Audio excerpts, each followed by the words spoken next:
ইতিহাস নয়, এটি এক জীবন্ত ইমানের গল্প। স্বাগতম সিরাতুন নূর ইসলামিক চ্যানেলে। আজ আমরা কথা বলবো এমন এক আলিম সম্পর্কে যার জ্ঞানের আলো এখনো উম্মার হৃদয়ে জ্বলছে। ইমামুল আজম ইমাম আবু হানিফা রহমতুল্লাহ আলাইহি সম্পর্কে। ইমাম আবু হানিফা রহমতুল্লাহ আলাইহি জন্মগ্রহণ করেন খ্রিস্টীয় 999 সালে ইরাকের কুপা শহরে। তার পুরো নাম নোমান ইবনে সাবিত। তার পরিবার পারস্যের বংশোদ্ভূত। তার পিতা সাবিত রহমতুল্লাহ আলাইহি ছিলেন সাহাবী হযরত আলী রাদিয়াল্লাহু তাআলা আনহু-এর যুগের মানুষ। কিছু কিছু বর্ণনায় আসে নবীজি সাল্লাল্লাহু আলাইহি ওয়াসাল্লামের এক সাহাবী তার পিতার জন্য দোয়া করেছিলেন, তোমার বংশে আল্লাহ এমন একজন মানুষ দান করুন যিনি দ্বীনের সেবায় যুগে যুগে আলোর দিশা হবেন। এ দোয়ার ফলেই যেন জন্ম হয় ইমামুল আজমের। ছোটবেলায় তিনি ব্যবসায়িক কাজে বাবার দোকানে সাহায্য করতেন, কিন্তু একদিন এক আলেম তাকে দেখে বললেন, তুমি তো ব্যবসায়ী নও, তুমি জ্ঞানী হওয়ার জন্যই জন্মেছ। সেই দিন থেকেই শুরু হয় তার জ্ঞান অর্জনের যাত্রা। তিনি কুফার শতাধিক আলেমের কাছে শিক্ষা নেন। তার প্রধান শিক্ষক ছিলেন ইমাম হাম্মাদ ইবনে আবি সুলাইমান রহমতুল্লাহ আলাইহি, যিনি আবার হযরত আলী রাদিয়াল্লাহু তাআলা আনহু-এর শিষ্যদের দ্বারাই ছিলেন। ইমাম আবু হানিফা রহমতুল্লাহ আলাইহি প্রায় 18 বছর তার কাছ থেকে ফিকহ ও হাদিস শিক্ষা নেন। তার জ্ঞান এমন গভীর হয়েছিল যে শিক্ষক মারা গেলে সবাই একমত হন, এখন হাম্মাদের স্থলাভিষিক্ত হবেন নোমান ইবনে সাবিত, অর্থাৎ ইমামুল আজম ইমাম আবু হানিফা।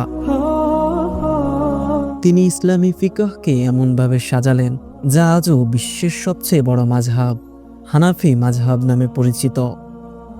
তিনি বলতেন, যদি কোরআনে পাওয়া যায় সেটাই আমার পথ, যদি না পাওয়া যায় তবে রাসূলুল্লাহ সাল্লাল্লাহু আলাইহি ওয়াসাল্লামের সহিহ হাদিসে দেখব, যদি সেখানেও না পাই সাহাবাদের মতামত নেব, আর তাও না পাই তবে কিয়াসের আশ্রয় নেব।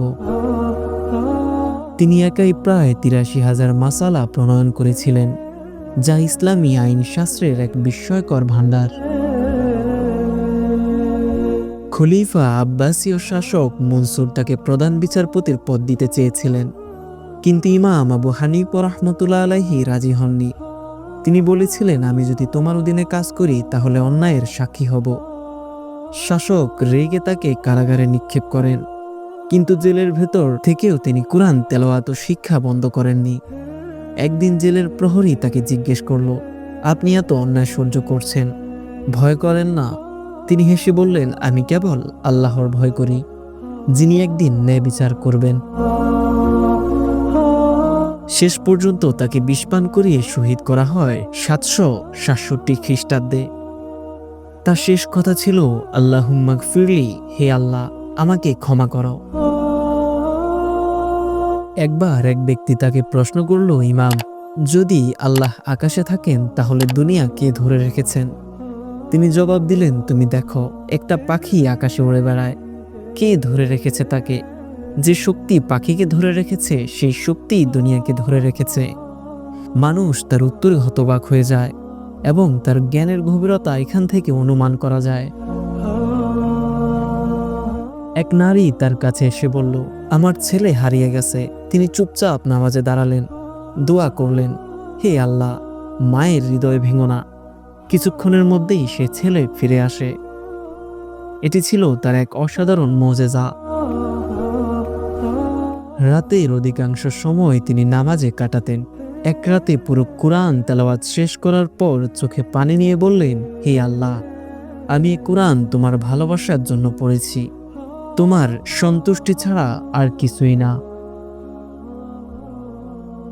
আজ হানাফি মাযহাব অনুসরণ করে বিশ্বের মুসলমানদের অর্ধেকেরও বেশি তুরস্ক, পাকিস্তান, ভারত, বাংলাদেশ, মধ্য এশিয়া, আফগানিস্তান সহ নানা দেশ। তিনি ছিলেন ইসলামী ফিকহ ভিত্তিস্থাপক, আর তার প্রতিটি কথা আমাদের শেখায় আলেমরা হলেন নবীদের উত্তরসূরি। ইমাম আবু হানিফা রহমতুল্লাহ আলাইহির জীবন আমাদের শেখায়, জ্ঞান অর্জন শুধু মুখস্থ নয়, তা আমলের জন্য। সত্যের পথে থাকতে হয়, ক্ষমতার প্রলোভনে নয়, আর আল্লাহর জন্য ত্যাগ কখনো বৃথা যায় না।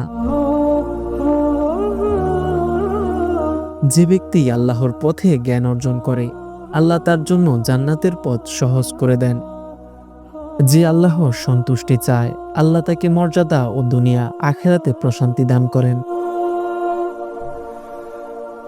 তিনি ছিলেন আলোর দিশারি, সত্যের সৈনিক, জ্ঞানের সমুদ্র, এবং তার নাম ইমামুল আজম আবু হানিফা রহমতুল্লাহ আলাইহি। ইতিহাস নয়, এটি এক জীবন্ত ইমানের গল্প। সাবস্ক্রাইব করুন সিরাতুন নূর এবং এ আলো ছড়িয়ে দিন দিক বিদিক।